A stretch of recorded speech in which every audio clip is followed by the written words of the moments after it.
আসসালামু আলাইকুম। পানাম নগর এটা ঢাকার নারায়ণগঞ্জের সোনারগাঁ উপজেলায় বন্দর থানায় অবস্থিত। এটা হাজারো প্রাচীনের। এটা আগে সুবর্ণগ্রাম, যেটা বাংলার রাজধানী এবং প্রশাসনিক এলাকা, রাজনৈতিক এবং ধর্মীয় এলাকা হিসাবে পরিচিত ছিল। এটা পানাম নগর মানে পানাম সিটিও বলা হয়। এই পানাম সিটিতে টোটাল 52টা ভবন রয়েছে। ভবনগুলা পুরা খুব সুন্দর, খুবই শৈল্পিক ভবন। এটা লন্ডনের স্থাপত্যশৈলী, মুঘল আমলের রাজাবাদশারা এটা তৈরি করেছে। খুবই সুন্দর, একতলা, দোতলা, তিনতলাও বিল্ডিং রয়েছে। টোটাল 52টা বিল্ডিং। তো বিল্ডিংগুলা কারুকার্য সম্পন্ন।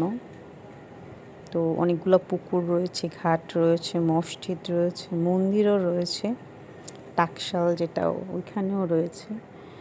এটা রাজধানী হওয়াতে সুলতানি আমলের, তো ওইখানে সব কিছুই রয়েছে। বাট এটা 1610 বঙ্গাব্দে, অনেক আগে,